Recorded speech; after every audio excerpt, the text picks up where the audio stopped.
Everybody gets in. Seconds.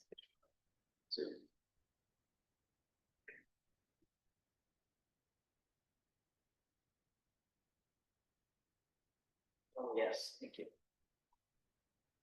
That's just good enough. It's fine, perfect.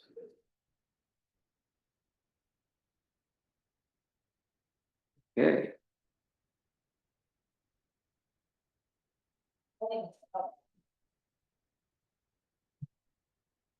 It says recording paused up there. well, it is now.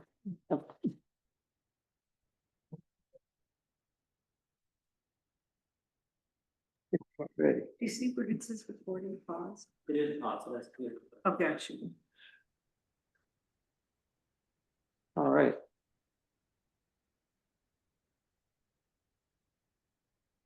Just so you'll know you're not recording, Joel.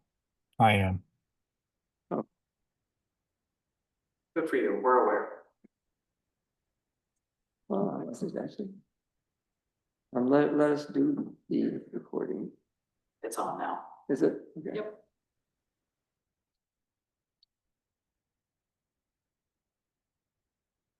All right, we got my agenda here. So I'd like to call the meeting to order at 4:02. We didn't provide the privilege of the floor for this meeting, being a special meeting, it's not customary. May I? We're not. We decided to not do privilege.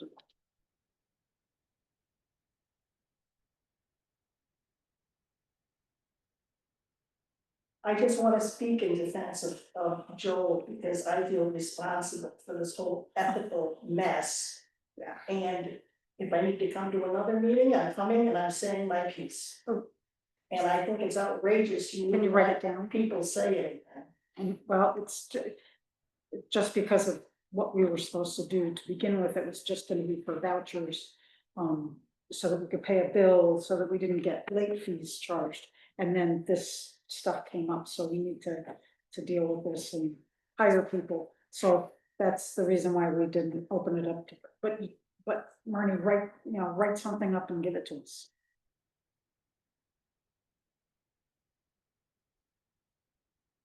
I'm sending something to Blake right now. Thank you. First item, audit credit card bill.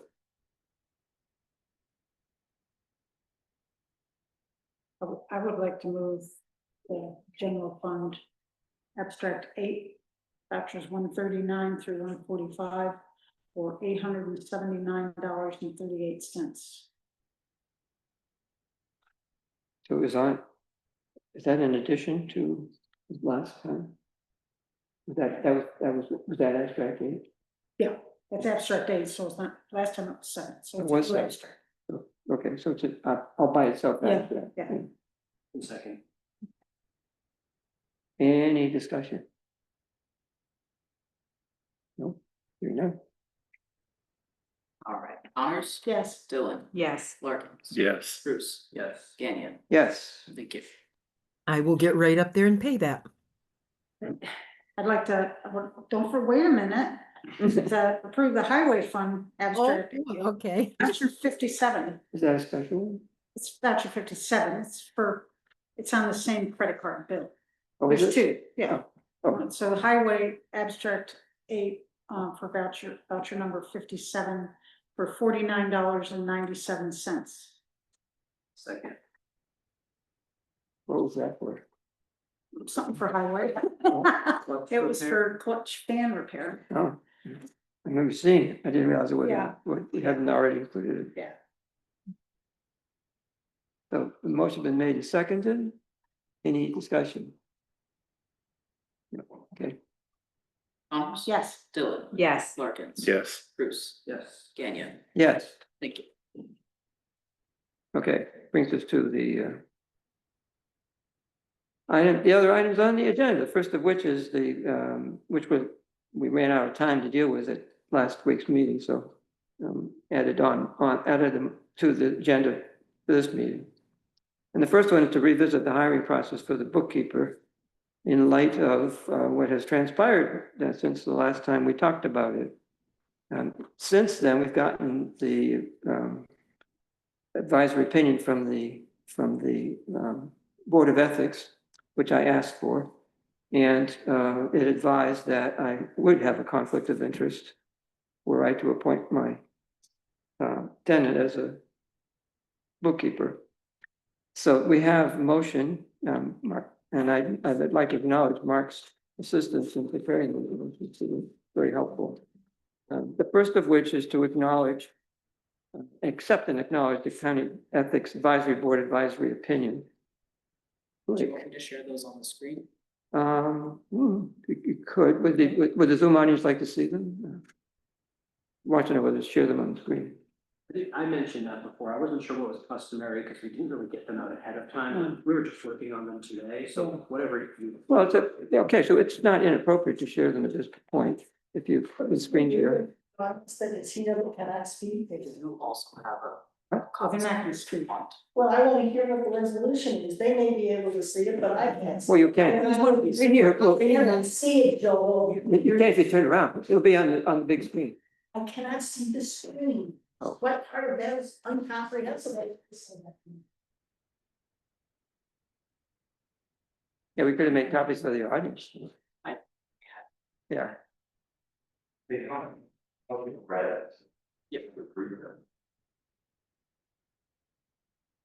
so you're working your way towards sharing, right? Yes.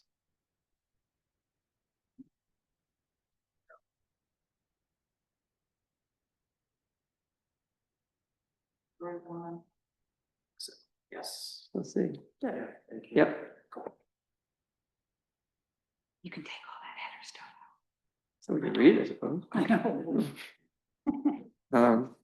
But Leslie did find one typo in the number one there. What is that? Towards the end, there's the word and before at. And it just say at, not and at. I think that's just a leftover from the merger. And, yeah, I'm gonna go with that though. what is that? You say so. When I get this, I'll go back. I can do it. Yeah. So anyway, I move this motion. Yep, pardon me, but the Board of, I'll the second Board of that. Ethics resolution had the word "and." It is to be disclosed twice, in writing and at the meeting.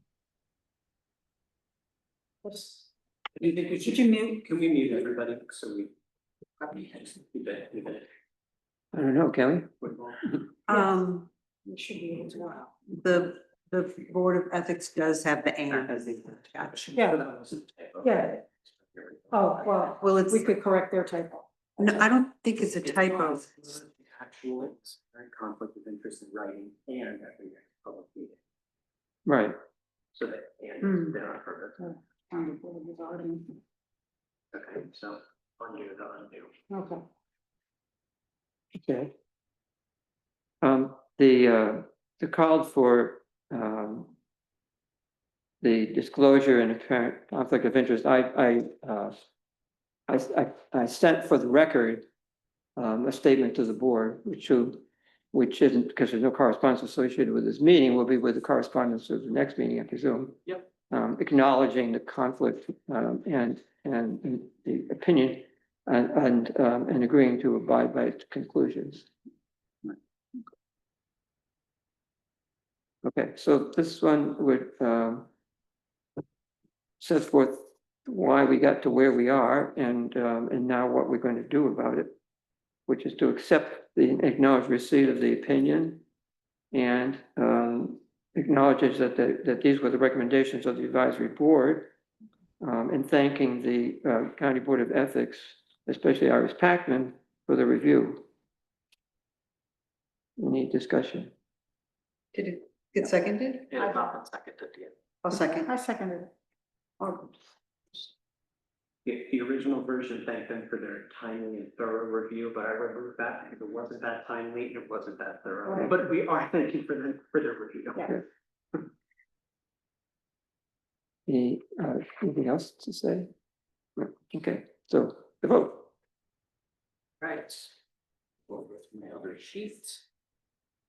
Connors, Yes. Dillon, Yes. Larkins. Yes. Bruce. Yes. Ganya. Yes. Thank you. So the larger task of which this was a part is trying to discern how to replace Laura. We had previously talked about the possibility of combining, well, now that she wants to stay on as highway secretary, making a full-time job out of what was left over. When we went at the board's direction, we advertised the position. We did not find any candidate qualified to take on the whole job except for Ted Jones, who informed me and the board that he didn't want to do the whole job, but he was happy to do the sort of high-level bookkeeping, the basic bookkeeping, as he put it. And at the, I forget which previous meeting, that was at the March 9th meeting that was mentioned. I don't remember which day. Yeah, it was at the special meeting. And Laura proposed, when after consulting with me, that we divide the job into two pieces, the bookkeeping part of it, but which is less than a bookkeeper typically does, but which accommodates what Ted's willing to do. And then it was basically everything else. And she proposed at the time that they be given equal compensation based on 18 hours a week at our living wage of $24.82.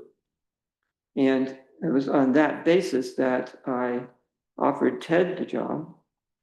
And but then of course all of that was called into question with the Code of Ethics finding. So this motion, the next motion here, motion to approve the hiring of the bookkeeper, would formalize the hiring of Ted, because it's the board's job to appropriate determine the compensation and benefits for the positions that are normally mine to make. And the motion is to approve the hiring of Ted Jones. Did we just share that one? Yes. And it proposes that it be done at an annual salary of $16,000. And I spoke with Ted this afternoon, and he finds this problematic. Would you like to speak to that, Ted? Right. Could you come within range of the? Pardon me? If you could come within range of the microphone.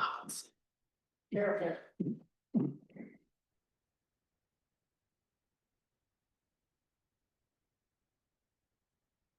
so I had learned, I retired in February. February 12th was my last day working for the Williamson Law Book Company. And at that point, without the knowledge of this position that was currently being open, I elected to begin a small business doing accounting consulting for municipalities in New York State, towns and villages, helping them bring their books into balance, helping them by answering the questions that they have in terms of organizing their books and their accounting in such a way that it's more effective and more appropriate to state comptroller standards, which I thought was a good idea. And then I learned that you guys were in the process of looking for a bookkeeper. And I thought to myself, wouldn't that be exciting if I could like do their account, do what I was going to do consulting, but do that for the town, do their monthly reconciliations, do their monthly reports, help them get their budget going, do the annual report, put all that together and say, if you want to separate that out as the accountant job or whatever you want to call it, I could do that for the town, but I have to charge a fair price to me. My consulting business, if I had started it, would have been $120 an hour. Williamson Law Book charges $175 an hour for training and accounting assistance. Colleagues of mine charge around 150. So I thought if I came in at 120, I'd be doing pretty good, and I could probably put together a part-time job for myself. I don't want a full-time job. I don't really need a full-time job. I thought I could do this for a few hours a week and have some fun with it, keep my hands in it, because I really do enjoy that part of the job. It's just, to me, it's just, I just get a real kick out of it. For me, it's always been comparable to solving a good puzzle. And I just love that. I love that stuff. And I really want to keep my hands on it. So I approached, I believe, Laura first. I said, hey, what's up with that? She gave me a basic layout of what she'd like to do. And I said, well, maybe we can break this out so I can do this piece of it for the town. And so we started exploring that idea as a possibility that I could do. Since then, I've gotten the 2026 budget entered. I've got January reconciled for A, DA, SW, CD, and finalizing TA. So January 2026 is done. I can run reports anytime. Didn't take me long to do. So I figured, okay, I could probably do the books for the town if I did that set of work for 4 hours a week, 4 hours a week. And I need to make it worth my while. So if I make $15,000, $16,000 a year doing it, I'll make that offer, and which I have done. Now that turns into $75 an hour, not 120, not 175, not 150, which is what other people would charge you. If you got an accounting firm coming in to do this job, it would be even more than that. So, I made that recommendation, and the idea of a salary doesn't work for me, and I'll tell you why. I've been in this business long enough to know what mission creep is.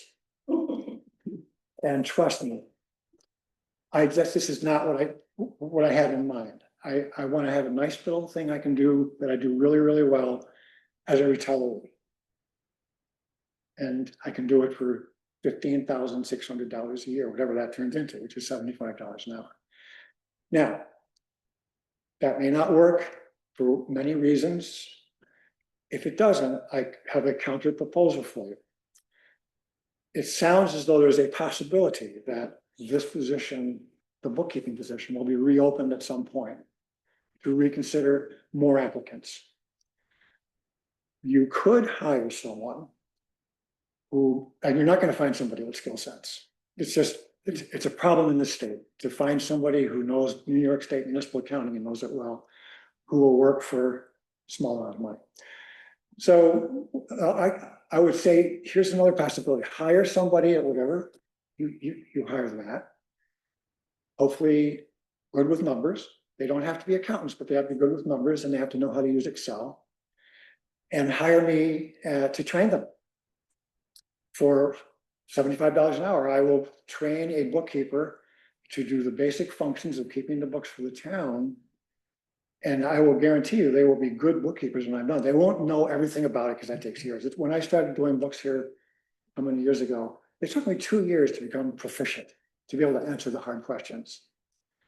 But I can get somebody up to the point where they can do a reconciliation on a monthly basis and keep the books going for you. And there's an option for you too. And I like to help the town out, but I can't get into mission creep, and I can't do it for free. So that's my story. Okay, so with mission creep, you're afraid we're gonna ask you to do too much? No, I know you will.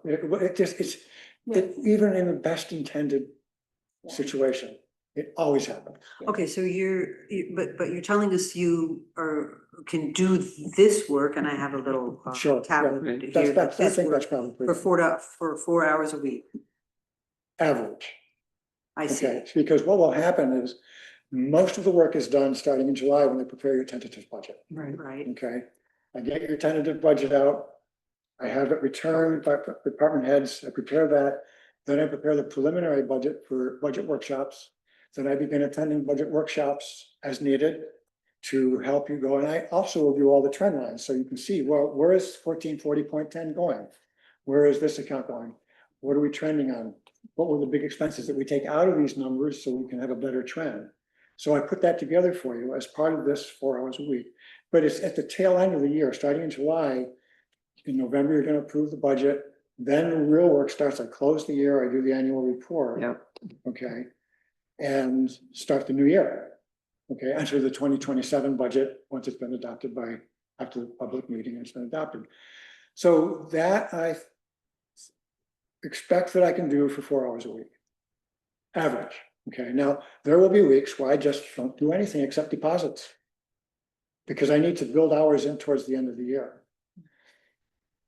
So us providing you a salary of 16,000.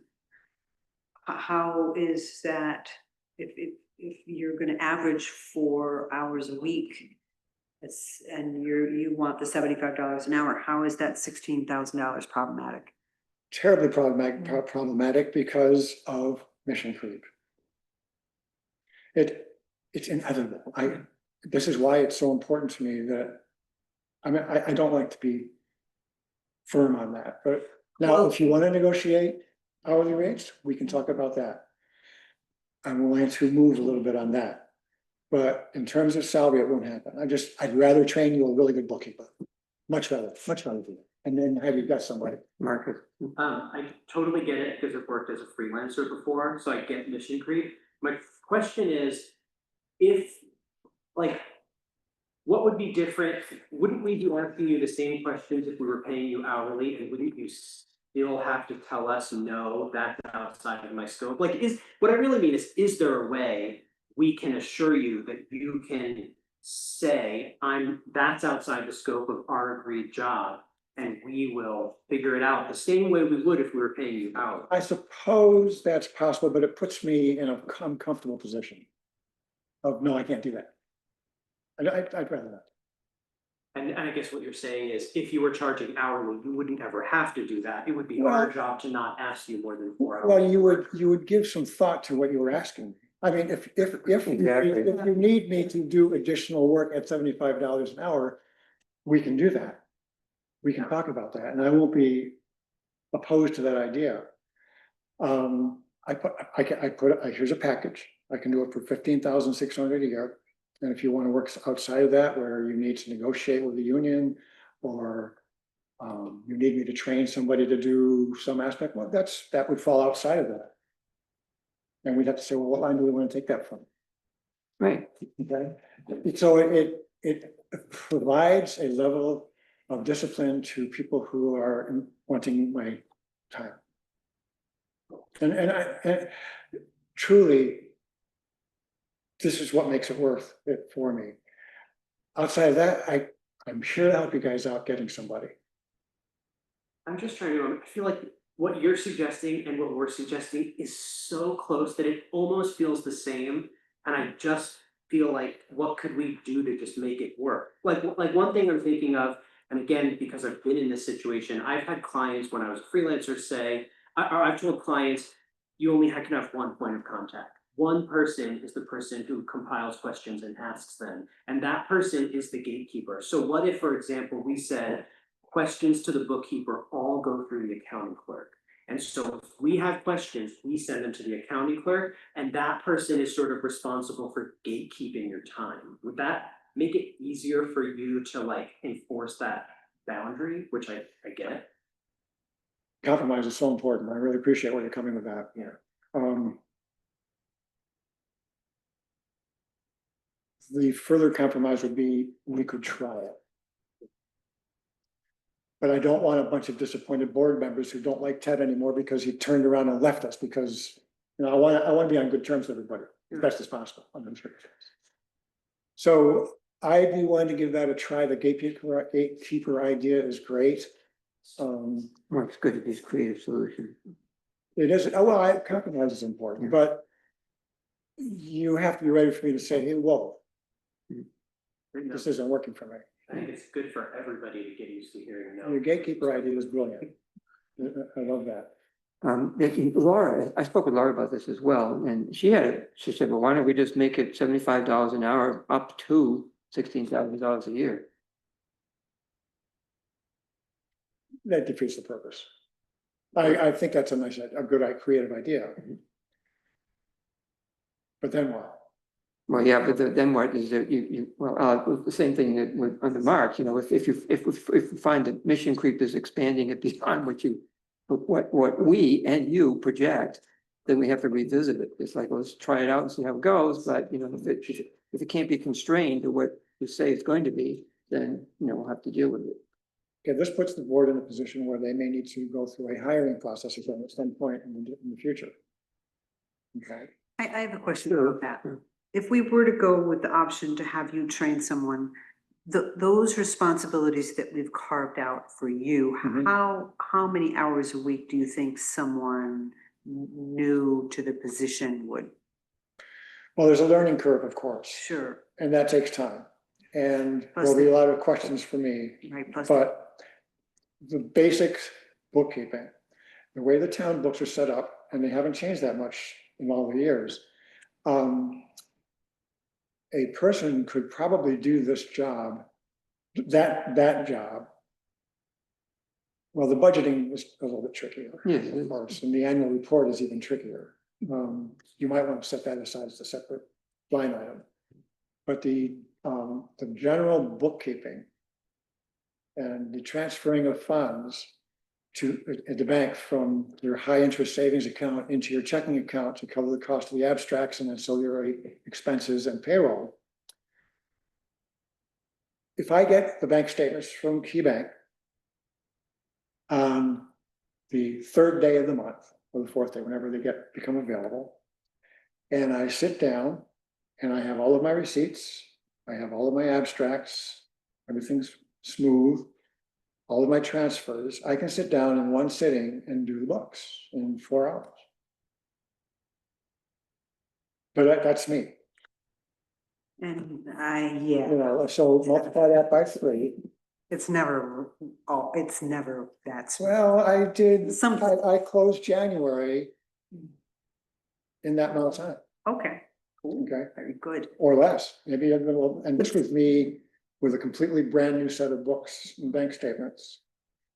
There's a couple of small adjustments I need to do because health insurance I did as a due to, due from, instead of just taking it away from the trusted agency and leaving the money in the general and the highway, for example. Little odds and ends like that. But I was able to do January in about 4 hours on a completely new set of books. Now multiply that by 3. Right, So, and there you have a new bookkeeper who is calling Laura, asking for bits and pieces, time, little bits and pieces. Mhm. So that's, that's a worthwhile consideration. I mean, another option for, not a question for you, a question for us, another option is instead of hiring Ted as bookkeeper, we don't hire a bookkeeper in this meeting, but hire Ted as a consultant to cover the gap while Laura transitions out and we restart the process of hiring a bookkeeper, which is kind of what you suggested already, I guess I'm Yeah. just restating it. I think But that's a great those are idea. If it comes two to it, yeah. options. If you do that, I can give you a reduced hourly rate too. Not very much it is, but I pull $10 an hour off of it. Which is something that adds up. And that would get us through, catching up the books, you said you just closed January. I'll have your so- books in balance to the penny. January, February, March, and April. And then we can begin training. And I can have your bookkeeper trained before I leave in October. And be available to answer questions even when I'm away. If that doesn't work and you can't find somebody, then we can revisit the conversation. Is that preferable? The consultant Preferable route what? versus, Um, versus hiring for a salary, but trying out the gatekeeper or not do, I don't know, trying to figure out some other way. The consultant one might be cleaner, depending. Well, I mean, it was not my intention, at least, to have Ted be temporary. Yeah, no, I know, it's a different thing. Yes, It's it is. different. Well, there will be a time, not right away, but if I started working with the town. There would be a time, some year in the future where I would be transitioning to someone anyways. Right. True, and it was my intention all along that the other people who are under this umbrella of bookkeeper and assistant too would be cross-trained. Mhm. And that eventually they would essentially learn what the rest of the job, as it were. Right, So that they could take it over. yeah. In recognition that it's really hard to find somebody already totally trained to it. It's just not, as we discovered when we did the search, there's not a lot of people out there doing this, and there's a lot of people retiring from it. When I was working for Williamson, the bulk of my time was training new bookkeepers and treasurers. And using the program and doing municipal accounting, and I was teaching them how to use the program. I was teaching them New York State municipal accounting and how to interact with the town board and departments. And at $175 an hour, I was like, oh my gosh. Mhm. And they were like, oh, thank you so much for giving us this training. And I got them up and running, occasionally there were some slow people who needed hand-holding several months into it, but generally speaking, it was a pretty quick process to get the basics. Mhm. It's very mechanical. The basics are very mechanical. It's when you run into a problem like, by $48.92, I don't know where to look for this. Yeah. That's the stuff that I just love. That's my puzzle stuff. So, yeah. I don't know, I feel sort of like, talking about kicking the can down the road. I mean, I was feeling great about having Ted on. Is there a way we can have him on and then, Well, because we don't know who's gonna, should we? Yeah, we if don't we know just the have rest of the consult, team. I mean, we don't know who's gonna apply, and we may not get anybody who's, trainable or whatever you wanna call it for a year. One of the things that a lot of towns and villages are doing now to work with their payroll, and it's not a very clean solution, but it's one that people have been doing, is going to Paychecks, which is a business-oriented, not municipal-oriented payroll service that will do pretty much everything Oh, for you, from W-2s Yeah, all the way yeah. back to paying your state and retirement and all those, and your Yeah. IRS and all that. And Right. that seems to be good. And then some municipal, actually more and more now. In fact, I've gotten several people started in business as consultants, helping municipalities, just doing their books as consultants. And saying, okay, for so much money a month, I'll balance your books every month. For so much money a month, I'll help you with your budget. For so much money for the process, I'll do your AUD. And here's the amount that I'll charge you for it. So it's a consulting service. At the end of the year, they get a 1099. They're not employees. It eliminates the need to tell people, we're paying the guy $75 an hour and everybody else in the town is making 24. I mean, that really stinks. I get it. That really stinks.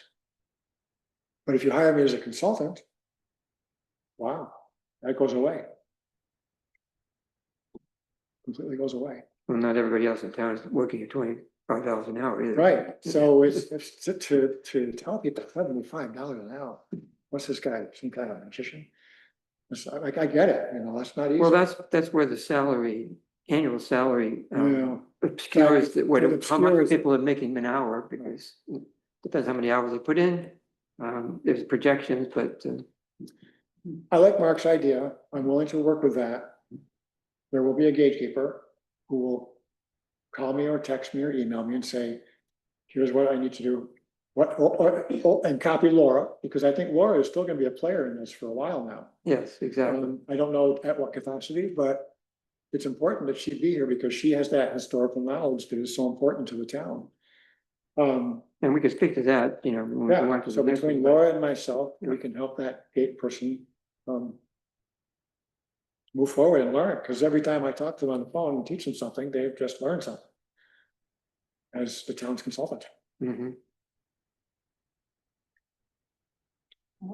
Try it for 4 months and come back and if anybody has a complaint or. Well, yeah, I mean, at that point, it won't be a big complicated thing, Right, and we have a pretty good idea of what we're trying to accomplish. Right. and how it's going, yeah. Right. So what do we actually suggest? I mean, I think what we're suggesting is to do what's in the original motion with the agreement among all of us that we are gonna figure out a system that vehemently protects your time and figures out someone who can be that point of contact for you when the board has questions. And I think it makes the most sense for that to be the accounting clerk position, because they will be the most sort of board-facing accounting person. Not to mention bookkeeper facing. Right, board-facing and bookkeeper-facing, Yeah. both. And they're getting And they're very important knowledge. and they're gonna get the training, and we can sort of, Right. to me, that feels right, and I think I mean, a lot of this is new because we're transitioning Right. from Laura, who was, you know, a Doing it one-man all. band, who's doing, and we're just transitioning into trying to One-woman. figure out, a one-woman band, sorry. So I think it's all gonna be a little experimental, but if this works for all of us and you're willing to try it and to tell us no and to not respond to emails that don't come from the I'll point be- of contact. Yeah, I think, actually, you know what? I think it will probably work in the format that you've laid out. Because it gives me, puts me in the position of being a trainer, not a task manager. Hmm. How do I do this, Ted? Instead of, Ted, will you do this? Yeah. Yeah. Yeah. I like that. Okay, So, so as it reads, annual salary 16,000, right. effective. I spoke to Ted about this. He actually started doing things for us on March 24th. 23rd, 24th, about that. I got the 2026 up and running and started. I've got just about ready to close January, post the reports on the teams and get February started. Oh, I understand your paycheck is at $30 an hour. Whatever, I don't know, what am I working on? I'm working salary, right? Okay, I thought. it Is that was what we? That's what we just agreed on now. I'm not sure Right. what's happened from, So- when you first started clocking hours to this moment. That Oh, was a oh. little unclear to me too, but from now forward, it'll be a salary, so it'll be 16,000 divided by the number of. Right. Paychecks. Okay, You're okay with that? well, can we try it? Okay, well, I'm just thinking that for the work you've already done, I don't think we're paying you $75 an hour. I'm flexible. You want me to reimburse the town, whatever? Work it off, whatever you want. No, I don't think we're paying you enough. I think Mariah's saying that the paycheck that you've already received was less than $75 an hour, and she's making sure that you're okay Oh. with the fact that the past few were on. Well, I've done a lot, but I've. Actually, they have been $75 an hour. Laura speaking. What did you say?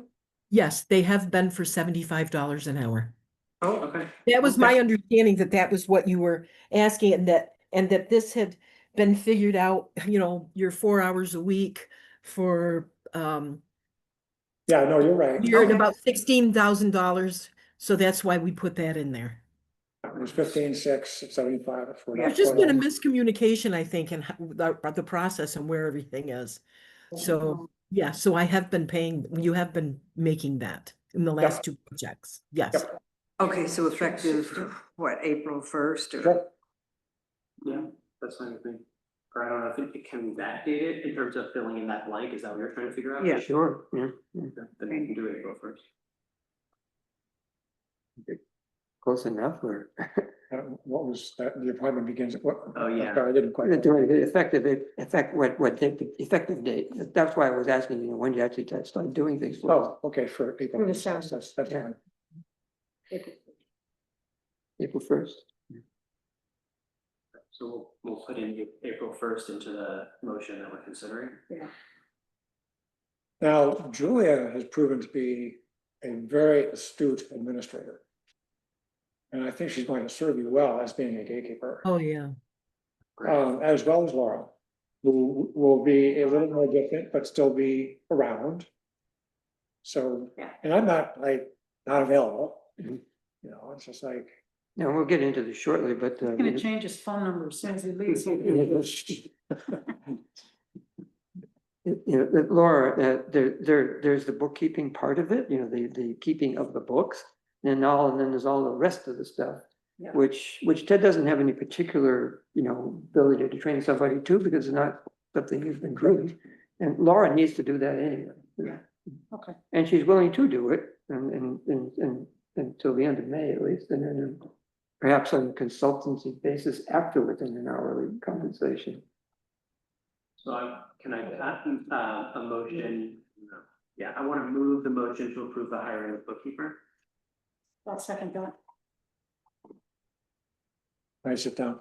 I just have, Yes. can I just ask a quick question? Sure. Is this normal that you hire someone for this position and start paying them a wage without board approval, or? No, Okay, just, No, I mean, there needs to be concurrence between the hiring for the position and the compensation therefore, which is a board determination. okay, So I made when I approached Ted, it was with the presumption that that the board was on board with, although we did not vote for that 18 hours, divided in, for each at 24.82. But he told me that he wanted $75 an hour. yeah, I think to your question, I don't want it to be, I'm not comfortable with in general. Yeah. The board not knowing that the town is starting to pay somebody new for a new job. Right. I hear how it happened and I guess I kind of understand, but I don't think it should become normal practice that like, No, I find out that. it's definitely he's not. getting paid and we didn't know about it, we didn't approve it. That feels uncomfortable Yeah. to me, and I think as far as us being representatives of taxpayers, like that shouldn't happen. Going forward. yeah, it's not, I mean, the $75 an hour for someone that's very, very, very good at their job. Efficiency, clearly, that is how you function, but this is a separate thing. I just wanted to clear that. No, I mean, I generally agree. Yes. Can we vote? Are we ready? Yeah. Ready? Yeah. All right, Connors? Yep. Dillon? Yes. Larkin? Yes, Bruce? Yes. Gagnon? Yes, Thank you. yes, definitely. So, Julia Hughes has been, was hired to help take the load off of Laura. And she has done that to date, mostly by handling the bill processing for the clerk's office, the preparation of abstracts and handling the credit card bill. She was hired to help out, and she has expressed for some time a willingness to do more than what she was doing. And she's been doing what she's doing for us really well. And consequently, she demonstrated that she has the ability to take on this part of the rest of the job. What I had conversations with her too about how much is she willing to take on. She's not willing to become the bookkeeper for the town for the whole thing. Neither is she willing to do all of what remains after we take the bookkeeping, the core bookkeeping functions away. We described what looked like what we're calling an account clerk position. So we have the account clerk, and then we've got what's left over. So essentially, the case can be made, and we're making it here, that we need 3 people to replace Laura, but the sum total of those 3 people is the same as salary-wise as it would be if we had one superwoman like we have had in the past. So the motion here is to approve the hiring of Julia Hughes as the accounting clerk. And the duties are marked, compiled the duties which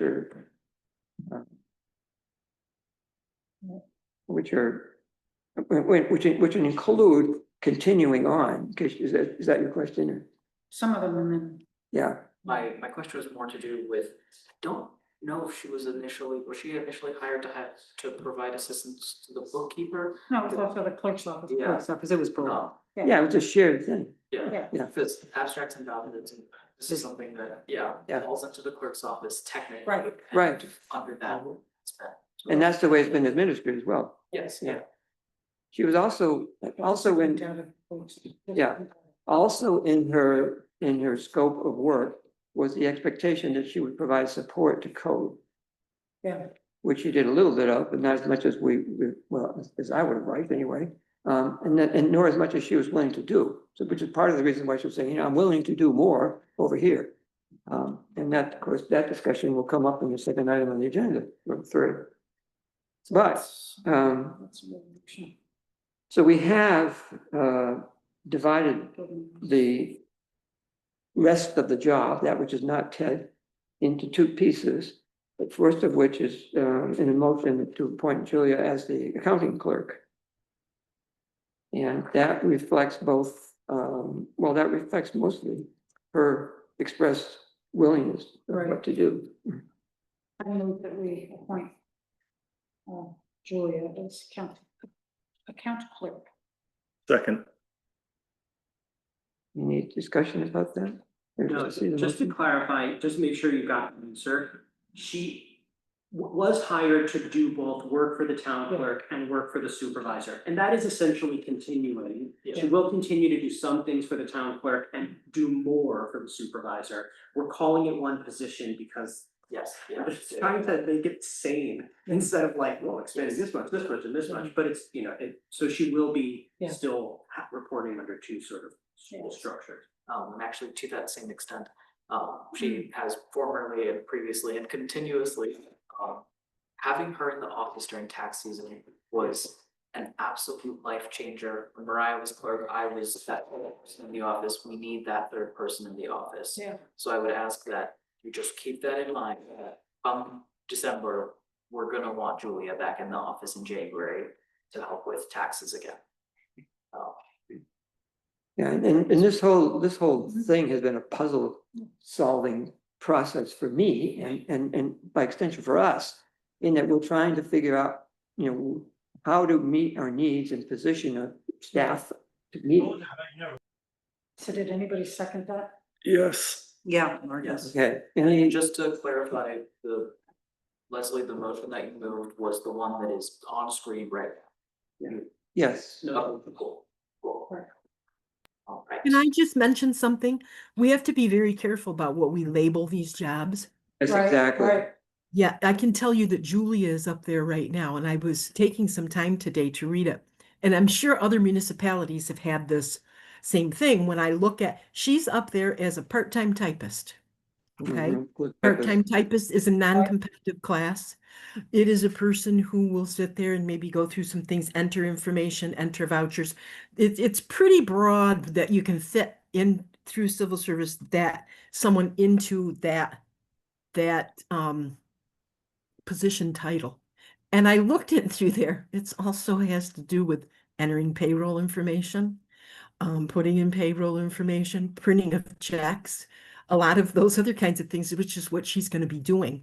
So we've got these names here as accounting clerk. That's okay for us internally, but I will look and try to find some if we want to keep her as part-time typist, that means she can just do anything. For instance, when she's collecting taxes, okay, she's getting a tax bill in. It's in that job description that you are open mail and post financial data. That's what she's doing. She's opening mail, she's posting financial data in the tax program. So it's one of those that we use when you're not totally sure the number of hours that somebody's going to be put in, and it covers a broad range of things. But I'll let you know exactly what I can come up with those. If not, then these become competitive class jobs, Civil and people service. would be subject to civil service tests and having to choose from other lists and things, maybe even outside of, your township or even outside of your county. But I'll find out what those are. But that part-time typist, they've expanded on that so much. So if any of you are just going up on the Tompkins County Personnel website, you're going to find it down under a title that says job descriptions. Click on that and you can see all the different jobs. You put a part-time typist and read that, you're like, wow, somebody really came up with something that was pretty broad, that was in a non-competitive class. Laura, I think her intention was to not change that, so her position will still be classified that way. Do you think it would cause a problem if we sort of internally call her the accounting clerk, but keep her position classified? Classified as a part-time type. Right now, we put her up, because what we can do is we can call her that on our budget, because we're doing our budget. And right now, I think we put that in as, where is it? I've got it here. What we call it on our budget right now, part-time accounting assistant, part-time accounting assistant. And we should say part-time accounting assistant / part-time typist, just so we know that that's the name that's given through our payroll certification through the county. So I'm gonna change it to part-time accounting assistant slash part-time typist. Part-time typist. Okay. Isn't it called clerk typist? Part-time typist. I'm not sure. I'd have to look at that. Part-time typist. I'm not sure if anybody can find it. I can find it probably right now if you want me to. For this kind of position, I was just typist. I think it was part-time typist as well. Part-time typist, yes, part-time typist. It's just a general thing. That's true. Did I lose you Okay. guys? Just change the text on there To to part-time. reflect this. So now it says, motion to approve the hiring of Julia Hughes as part-time accounting assistant slash part-time typist. And I copied that language in the third sentence there. And someone just look at it and say that looks right, or, you know, in case there's spelling or something wrong. Yeah, it looks good. Okay, thank you. Then I'll move to. It's kind of cool looking at it changing in real time. Yeah. So I'll second the revision.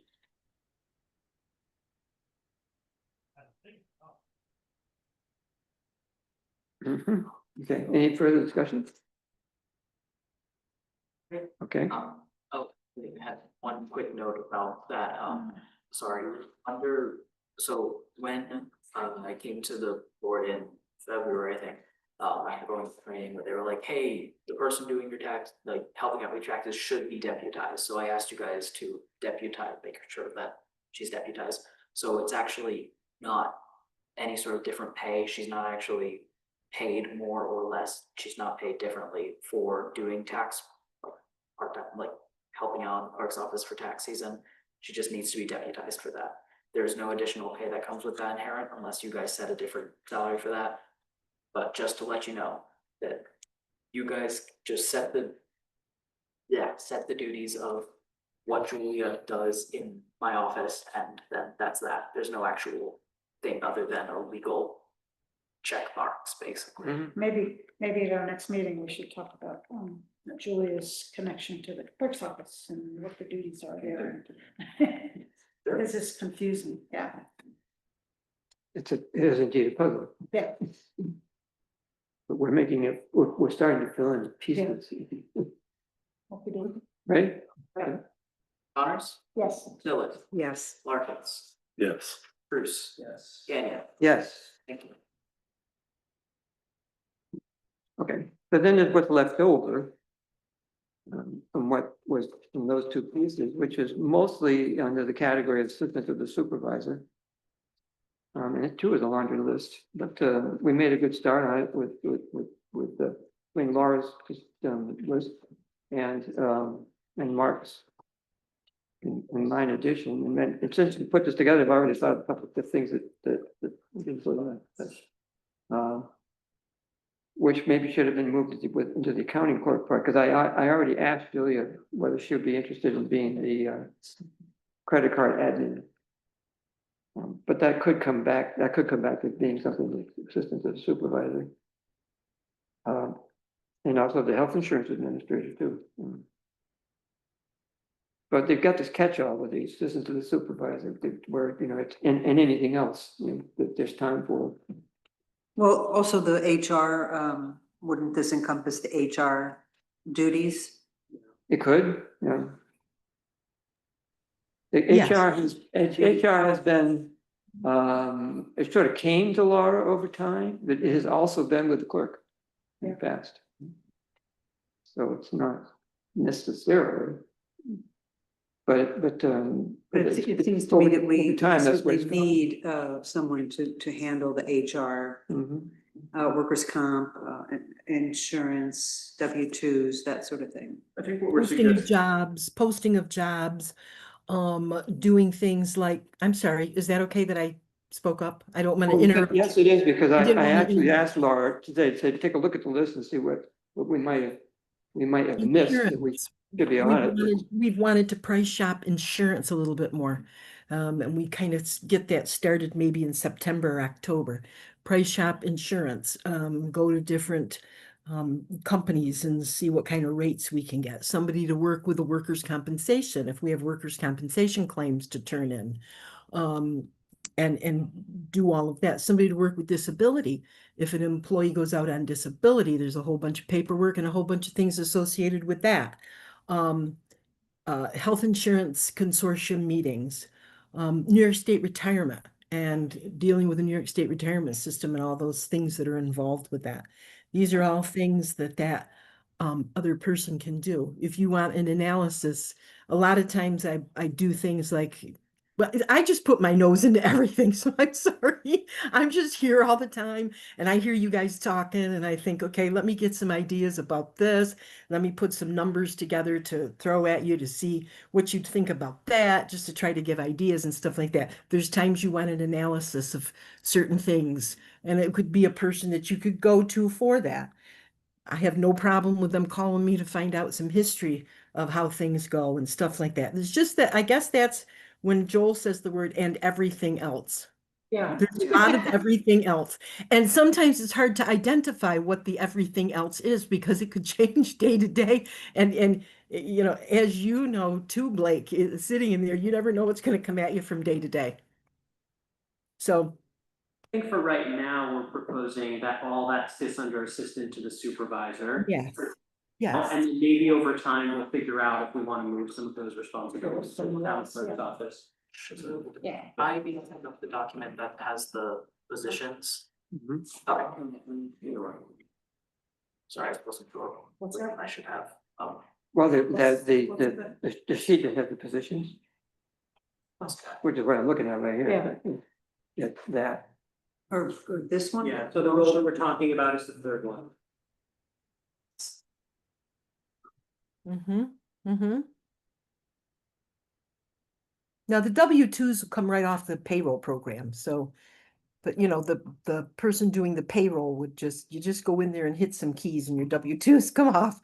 So they could do that and then maybe give them to this person to get them all sorted out and get them to the right people and get them sent out.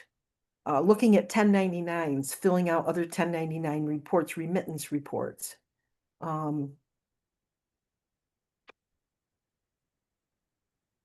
Maintain compensated absence balances for non-highway employees. Yeah, there you go. There's another job right there.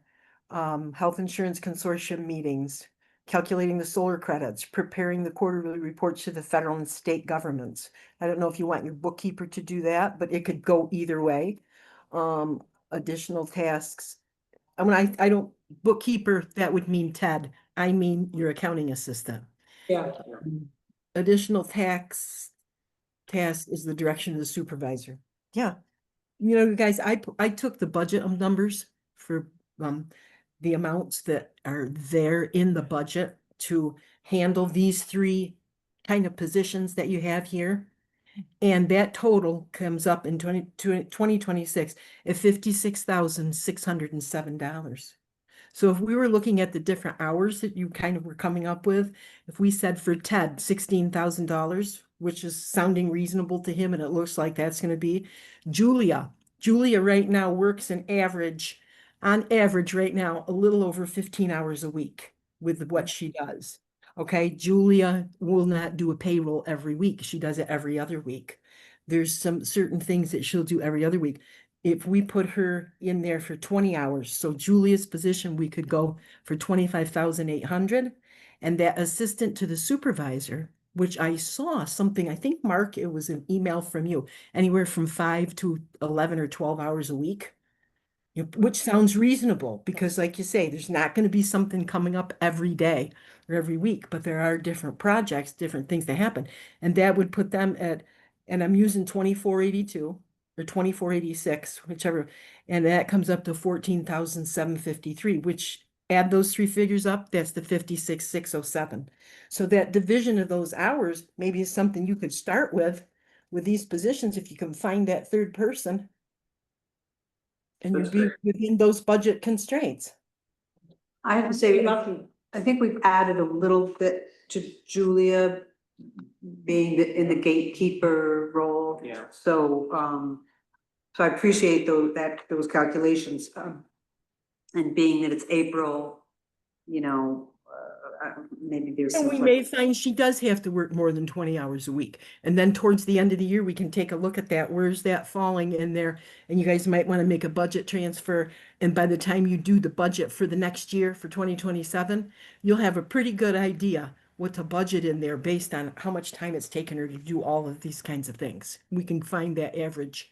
And that's true for both of them, Yeah. really, and that was, and as I mentioned, I'd really like some cross-training here so that one can substitute for the other in the event of, vacation, sick, or other foreseen developments. Cool. And so paying them by the hour it gives us a way to sort of feel out how much time it takes to do which. Yeah. But having a starting list says, for starters, we expect you to do these things. And make sure you train those.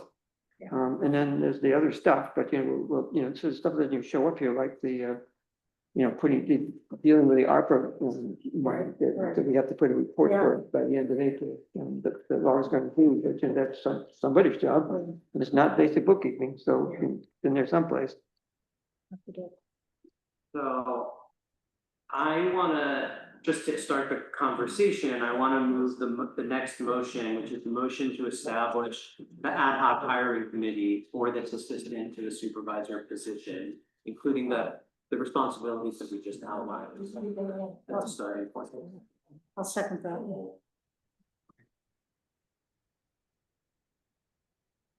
So the process that's outlined here is that this committee, which we didn't give a number in this proposal, I just said to consist of members of the town board and town staff. And that this committee will be responsible for posting the position description, reviewing applications and resumes, conducting interviews, and making a recommendation back to the board. And what we've talked about with Joel is that it's still true that in general, in the future, the assistant to the supervisor is something that he can appoint.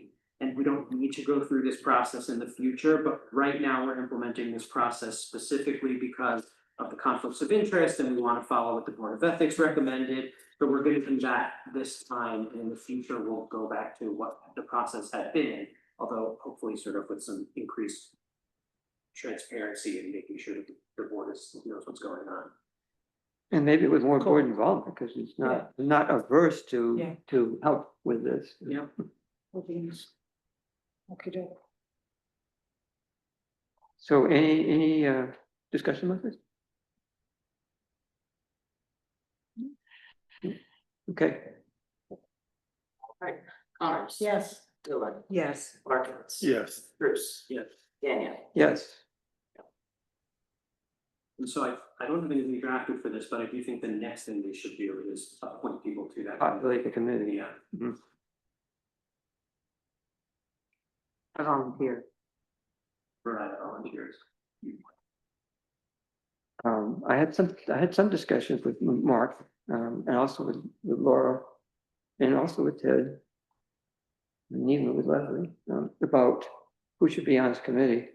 I think it makes sense to have both the current and both bookkeeper people, because they're going to be working with this person, as well as Julia, who's also going to be working with the person, whoever the hire is, be on that hiring committee. So Julia, Ted, and Laura. Yeah, for starters, and then board people, I'd like to be on it, because it's I too. This is the person who's been working for me. So in the event that a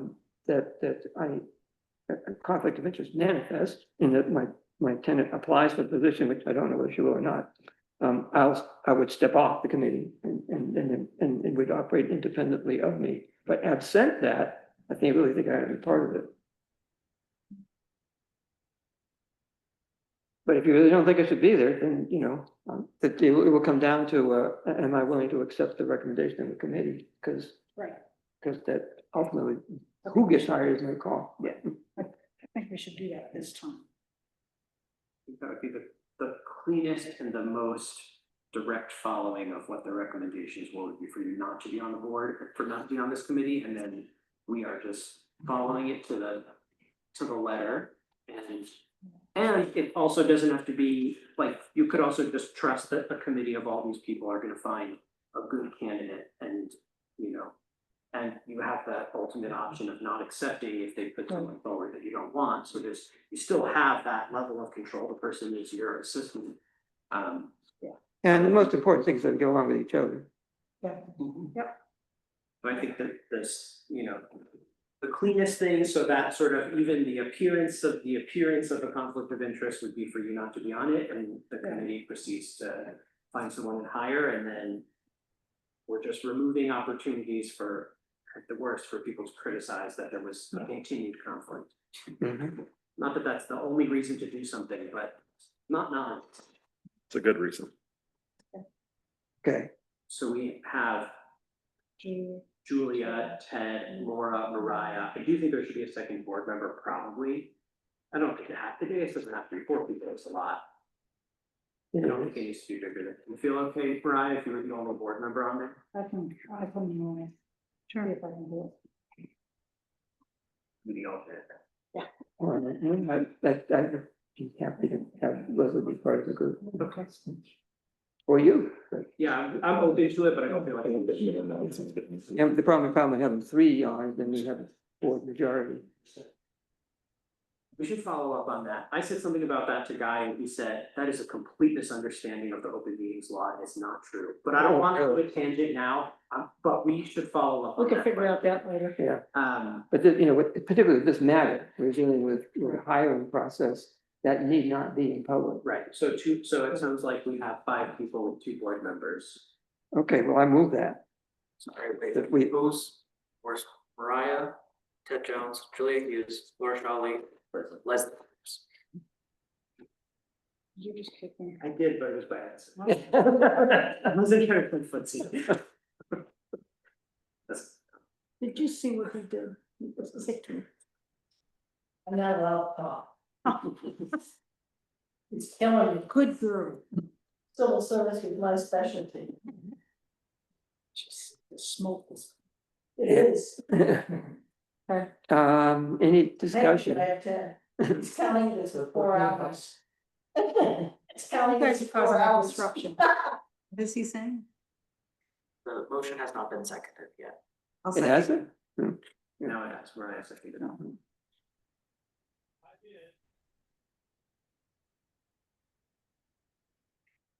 Are we ready? Okay, All right, Connors? Yeah.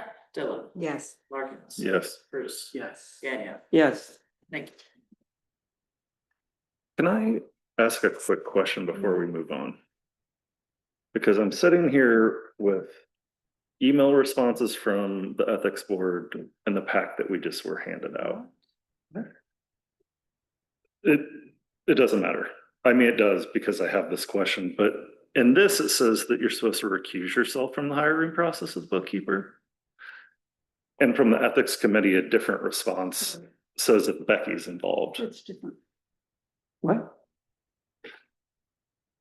This paper here, Yeah, it's different than what's in the ethics committee thing. yeah, but this is saying that you should be recusing yourself and it does not make mention of Becky. No, it doesn't. You're Correct, probably looking at the early version. yes, He took it out. okay, Yeah, so it wasn't part of the motion that we passed. This is what we passed, right. right? So it's not in there. But this still says that you're supposed to recuse yourself. We just did that. Yeah. He's not part of it. You're talking about for the hiring of the bookkeeper. This is the bookkeeper position. Yeah, no, not the assistant to the supervisor. Right, It's true that the board of ethics recommended that Phil recuse himself in the hiring of the bookkeeper. And it is also true that we just passed a motion to hire a bookkeeper and Joel did not recuse himself. Okay. That's true. just, sorry, Oh, Just- recuse himself for voting. I mean, it's. Oh, no, I mean, to recuse yourself implies more than just not voting. It means you sit out in the audience. correct, It does. The Board of Ethics said for the bookkeeper, but that's because we originally asked It them was one about, it position. was all one position. Yeah. Right, And I think, even though that might be the letter of law, they were really saying, if we're hiring Joel Tennant, then he should not. Okay. So. Right, I, that's how. I'm not- I'm clearly not hiring Joel Tennant. Yes. So I. clearly, I'm just, I had, Yeah, just comparing everything, I'm not trying to, you know, Yeah. Super sleuth. What it's worth, well, I won't say it. Yeah. I'll go there. Now Now we're at the next item on the agenda. I think that covers the field, isn't it? I think so. But now, we'll need to initiate the process of, the committee will need to initiate the process of posting the job and doing all the rest of it associated with finding the best or good candidate for the position. I'm sorry, I can't understand you. What did you just say? I said, what happens now, the committee convenes and undergoes the process of posting and finding candidates and doing interviews and so forth. Yeah, Of course. Are you keeping the unofficial chair of that committee and Yes. just like initiating I it? absolutely can read it.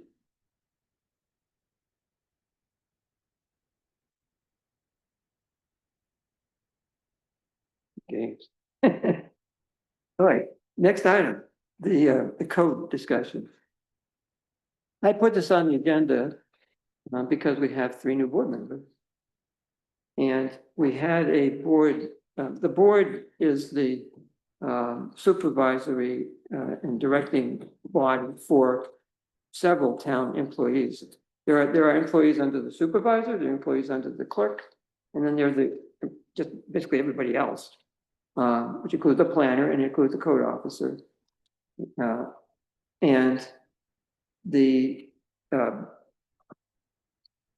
policy direction and supervision of these people is a board and collective responsibility. The previous board, if you will, felt that we wanted more enforcement of codes, more prosecution of violations, more process directed at violations rather than simply administering building code. So I want to know whether the board still feels that way, because we are the group. And if we do, then, other things fall out of that. But the first step is, is the board still of a mind that we want more enforcement?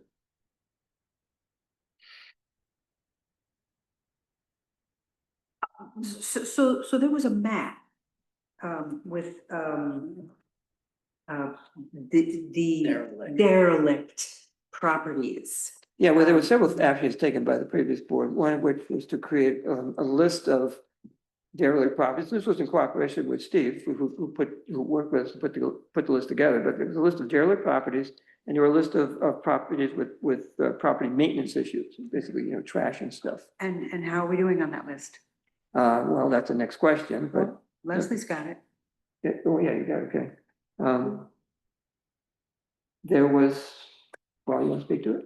You want to speak to it? no, I mean, we just put it together. Some of it was from Steve's list and some of it was from a couple of people driving around and adding some properties that either fit into unsafe or maintenance issues. And I think our assumption was, when we started doing this, was that we could get Steve to start working on some of this, and I know he has worked on some of it, but we need to get working more.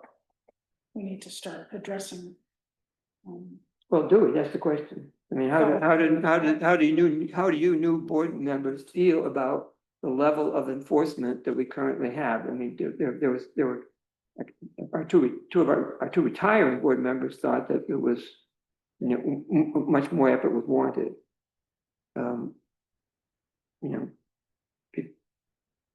Difference of opinion on this matter. What do you think? I feel like I need to know more. I have watched the topic over the last year, but I can't say that I totally understand. Like, I don't know from Steve's perspective, and I want to understand more before saying blanketly, yes, there should be more enforcement. I also want to understand more, like, are we talking about houses that don't, like, I want to know who the homeowners are and what is their perspective. Are we talking about people who bought in on foreclosure, they live in another state and they don't care? Are we talking about someone who doesn't have the money to fix up their own house? I would want to handle those situations really differently. Yeah. If we're talking about someone who's living in poverty or someone who, to me, those are like totally different things. And I wouldn't necessarily want to send one to code enforcement. I feel like there's probably some other things that we should be doing to And I help know those. Steve has talked. Yeah, so I feel like I need to know more before answering the question, Yeah. should there be more enforcement? Well, and there are a couple properties with excess trash and I know that Steve has reached out to those properties and I'm not sure what can be done.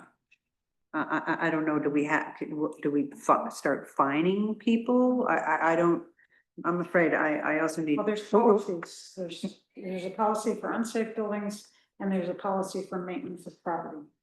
Well, They're there's not- also state law, but Yeah, besides the state law. So, I mean, I think we did a pretty good job at not picking on people because we didn't like the level of their grass or, they had some stuff laying around. I mean, these are, like, there's holes in the roof, and maybe people should just read the policies first and then I'm sorry, could have a you, conversation about. could you just repeat those policies? One was maintenance. well, yeah, and there's a question too, is what, Unsafe buildings. right, and maybe if Steve can speak to this, if you want to go and talk to us,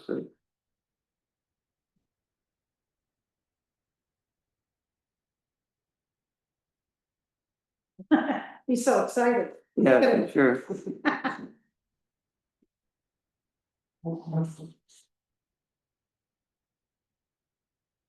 So to speak directly to you, Mark, your concerns that you want to learn more, I would Yeah. welcome you and you two new board members as well to come into my office anytime and ask these questions. Great. And we'll have a discussion about the history of these properties and what's been done in the past and what my feelings are on them. I gladly do that, and Joel and Leslie as well, but they pretty much have a idea of what's been going on prior to me and while I've been here. You're all aware we had success with the structure next door. And the next one on my list, on the corner of Michigan Hollow Road, the owner actually reached out to Joel last week, I think it was. A couple weeks ago, yeah. Well, I was still in the hospital recovering from my little issue here. And earlier this week, I reached out to that owner to encourage them to continue with what they had said to Joel, gave them a whole bunch of information about the process, gave them my phone number, my email, encouraging them to reach out to me so that we can try to work through this process without all of the extraneous violation orders and stuff that goes along with it. They have yet to respond to me. So, it's the friendly route has been put out there to them. If I get no response in a timely manner, then we will start the notices of violation and see where that all goes. So I mean, so that's the process, you've got the enforcement through the courts as and one else before that, inviting people and all that. That's is a sort of step two. The first step is to check out, why things are the way they are and what we, and approach the They need appropriate help. people asking if they need help, what's this, why isn't this being addressed? And why is the building allowed to deteriorate or the trash accumulate in the yard and so forth? And if you can work it out, great, but then ultimately you have to say it's not working and be willing to take the next step. And that's where the board was providing some direction to say, okay, we're at the point where, let's do this. The next step for the derelict buildings was we're looking for a report. Because the first step in the process is you need a report from the code office saying, yes, indeed, this building is a hazard, and then a recommendation for what to do about it. And then we, the board, are responsible for initiating the process for doing it. But if I can get them to, Do it voluntarily, that would be right, good. and what's that whole step? So I know they've had all the time in the world, but I'm giving them a little more time. Yeah. And then the couple of properties with the excessive amounts of garbage and things. Now that spring is here and the stuff isn't frozen to the ground, now's the time to give them the push to hopefully clean up a little. Maybe it's different and there isn't an overall, but if, for the garbage, not for the derelict houses, is it generally like people who say, no, I like it this way? Or is it people who say, I don't have the time and money to do it? Or like, what's the? In my experience, people who choose to live like that, they choose, they make that decision. They see it as a lifestyle. Yeah. They don't understand or care that it affects property values on neighboring properties right next door, or even in the larger neighborhood. Sometimes you find these people are attached to that stuff. You know, there's inside hoarders and there's outside hoarders. There's people who they have 4 cars because they need the car parts from 3 of them to keep the 4th one running. And we have laws about that. They can do that if they put them in a garage or put them behind a fence. Yes, exactly. But if they're in that position to begin with, they don't have $20,000 to build a garage or $10,000 to put up a fence. I realize it's a law that I'm supposed to enforce, but it's very, I don't know, discouraging because it's very hard to get results. Yeah. I have. How much does it cost to put out a notice? I know it's tends to be multiple people's hours. Yeah, I mean, it's man hours in the office and mailing costs. There's a fee for the sheriff's department to serve the papers, because I'm not gonna walk up to somebody's door and knock on the door and say you're served. You know, the people that do that generally have a badge and a gun and a bulletproof vest. To give you an exact dollar fee, I don't know, but yes, there are monies involved. Is it a couple hundred or? I think the sheriff's department fee is $45 or something like that, and then of course certified mail. Right. Okay, so maybe 100 and something. Yeah, time to do the documents, time to go to the post office. And then on the extreme end, I mean, what do you think we might have spent in fees to take that down? I'm not trying to put you on a spot. I'm just. I don't know. Probably a couple $100, $300. Okay. $300. That's reasonable. Yeah. I don't. And a lot of the properties on what looks like a really long list, there's, of this long list, there's 5 that are because of trash. So I mean, those are pretty bad. You know, the rest are unsafe buildings, which is other pretty bad. yeah, I mean, And there are, they're different. Usually the unsafe building, most of them, there's nobody living in them. Right. Usually. I know there's at least one out there that no one has lived in for 4 or 5 years now, that the wind has blown some of the shingles off. So it's obviously raining inside the building in certain rooms. No one has lived there. The person that was there was sent to a nursing facility. So if I send the owner notification, it's gonna come right back to me, because it's gonna go in a mailbox that nobody checks. So there are some properties that I have no way to get communications to the owners. Now, I don't know if that particular tax bill came back to Blake or not. As an undeliverable, I never did ask that question. Oh, yeah. For which, for the property you're talking about? Yeah. Which is this one? It's one of the ones on 96 feet. Okay. Yes. One's a shame. You know, they are things that residents do complain about. You know, some of them have been threatened with lawsuits because we're not acting on them. you know, if a house is vacant and there's holes in the roof, you know, it affects property values and kids running around and, I believe that house with holes in the roof is gonna turn into what that was. I know, yeah, yeah, And what the one on the corner is. yeah. And I don't know don't know how to go about getting it fixed if I have no contact. Yeah, And getting it fixed is what is far preferable to letting it go to the point where we're doing a tear down. most of them are far gone. Yeah. Most of them. Well, I mean, I'm not sure whether Werner hit Little's house is still Oh, salvageable, that should be something. but that was a pretty nice house, and you just sort of let it go out because we're not acting, is, I think, poor. So, I mean, basically, you know, when we had our meeting with the old board, I heard what you're saying and I took that into consideration and made the list. Blake, with Blake's assistance, we made the map. And, then I got slammed with building permits at the end of the year because everyone was trying to beat the new code change. And I was still processing those permits well into February, which I was allowed to do because they were substantially complete on December 31st. You know, and then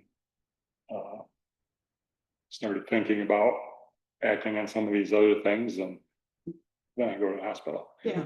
So, yeah, once. When you look back at the code reports, I mean, you know, for a long time, you listed a bunch of the. Yeah, and then I priorities didn't. and put down what action you're taking, and then, you know, maybe it's, you know, maybe that'll, spring is coming too. So. Yeah, so that is, it's definitely still on my radar as a to-do item. But to be totally honest with you folks, right now, my number one priority is the complete recovery. Yeah.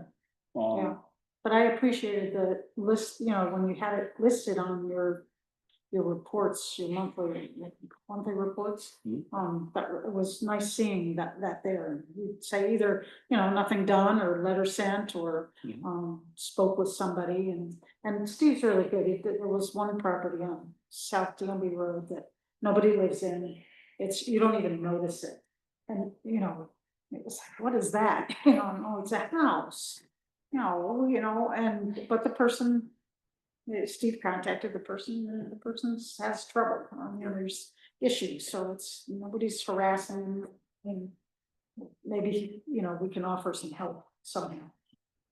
And you did, you gave them names of people to call, and so I think Steve's been good about, you know, watching out for people who are having a tough time. I could imagine that each one of these addresses could take an incredible amount of like time and research, but then just, I don't know, so I feel like I want to send a social worker to some houses. So like they're all different, you know, they're all different needs. Yeah. I appreciate that. There are many properties on that list that have been on a unofficial town list that I have violations from 10 years ago, 15 years ago, 20 years ago that were never resolved. So there's been a long history of code officers in this town addressing the problems with no resolution. And I think that speaks to the complexity and difficulty of actually doing it. Are there things that you would want from us to help assist in any of those various things, whether it's like? No, I don't think so, because, you know, you've graciously told me I can use Julia for support for going to the post office and doing the certified mailings, and she did that, you know, through this project, and has told me that, you know, she's been kicking me in the backside and say, when are we gonna do the next one? So, Okay, good. I don't know, I'm just gonna preface this in a real weird way, the legalities of this.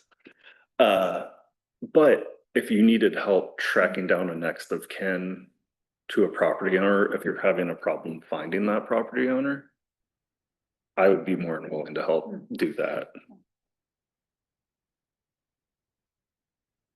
yeah, I'm sure there are ways to do that, but I have no idea what they are. I mean, I know. You're good at finding things out. Yeah.